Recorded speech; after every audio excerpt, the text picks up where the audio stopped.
Hello bachon, so let's understand the question first. The question says a person in a lift is holding a water jar. Okay bachon, which has a small hole at the lower end of its sides. When the lift is at rest, the water jet coming out of the hole hits the floor of the lift at a distance 1.2 metre. तो बच्चों इस तरीके से एक jar है और person ने यहाँ पे इसको होल्ड कर रखा है और यहाँ पर एक होल है इस जार में, इस तरीके से मान लेते हैं.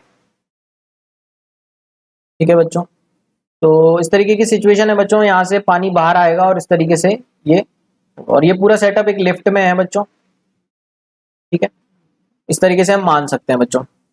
अब हम देख सकते हैं बच्चों, अगर ये लेवल, ये हमारी रेंज होती है और ये डिस्टेंसेस हम कितनी ले सकते हैं, ये h1 मान लेते हैं बच्चों और ये h2, मतलब होल की सरफेस से, मतलब जो लेवल है ग्राउंड लेवल या लिफ्ट का जो लेवल होगा ग्राउंड लेवल, उससे हम h2 हाइट मानिए और ऊपर से फ्री सरफेस से h1 हाइट मानिए. तो बच्चों हमको पता है जिस स्पीड से पानी बाहर आता है, अगर हम ग्राउंड के रिस्पेक्ट में सारी चीजें एनालाइज करें तो कितना होता है 2g h1, ये हमको पता होना चाहिए. और रेंज क्या, फॉर्मूला क्या होता है बच्चों, speed into time of light. तो speed into time of light करते हैं तो ये टर्म आता है हमारा 2g h1 into time of light. कितना हो जाएगा बच्चों 2h2 बाय g, जिसको हम लिख सकते हैं, इसे g से g कट जाएगा तो इसको हम लिख सकते हैं बच्चों 4h1 h2. सो ये फॉर्मूलेज यहाँ पे हम यूज करेंगे बच्चों. तो हमसे बोला है बच्चों लिफ्ट का मोशन यहाँ पर करा रहा है, डिफरेंट डिफरेंट मोशंस करा रखे हैं लिस्ट 1 में, और लिस्ट 2 में उसके कॉरस्पॉन्डिंग हमको डी की वैल्यू या रेंज की वैल्यू बताना है. यहाँ पे डी रेंज माना है बच्चों. So let's check its. Lift is accelerating vertically up. तो बच्चों अगली स्लाइड में सिचुएशन को समझते हैं. बच्चों लिफ्ट अगर वर्टिकली अपवर्ड जा रही है ए एक्सेलरेशन से, वर्टिकली अपवर्ड ए एक्सेलरेशन से जा रही है, तो जी इफेक्टिव की वैल्यू इस केस में हम कितनी लेते हैं.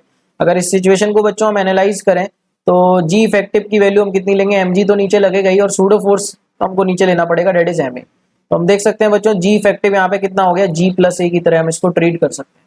तो बच्चों जी इफेक्टिव हमारा जी प्लस आया है, इसका मतलब जी इंक्रीज हो गया हमारा, और जी इंक्रीज हो गया तो हम देख सकते हैं रेंज की अगर हम बात करें, रेंज में आ रहा है हमारा 4 अंडर रूट h1 h2 है ना.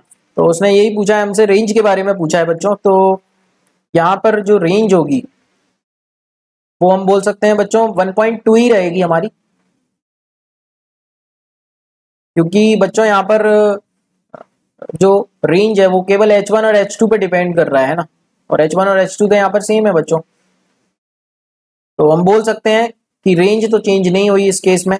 तो ए का पी का हम बोल सकते हैं बच्चों फर्स्ट ऑप्शन.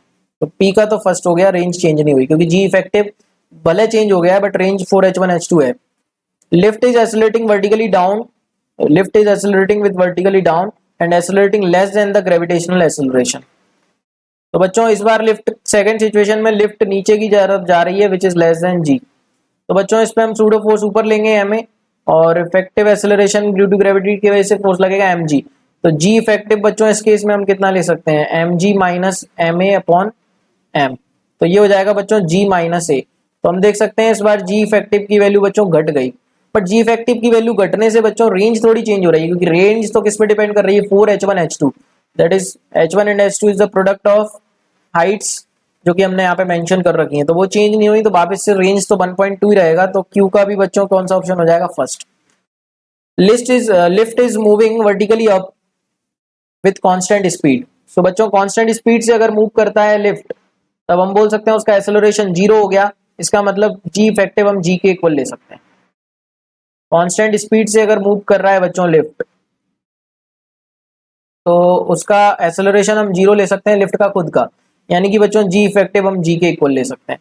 और जी इफेक्टिव अगर जी हो जाएगा हमारा, तो रेंज तो बच्चों उतना ही रहने वाला है 4h1 h2 that is equals to D. तो यहाँ पे बच्चों डी के इक्वल ही रहेगा तीनों केसेस में. तो इसका भी हम आर का बोल सकते हैं first option, that is P. मतलब आर का भी फर्स्ट हो गया बच्चों. Lift is falling freely.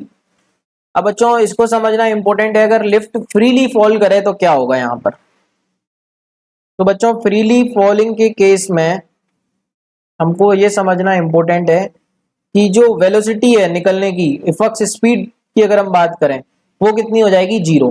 क्यों बच्चों, क्योंकि फ्रीली फॉलिंग के केस में फ्री फॉल अगर होगा तो जी की वैल्यू हम कितनी लेंगे, 0. जी की वैल्यू 0 लेंगे, मतलब ये जो कंटेनर है इसमें से पानी बाहर आएगा ही नहीं बच्चों. पानी बाहर क्यों नहीं आएगा, क्योंकि स्पीड होती है इसकी √2gh।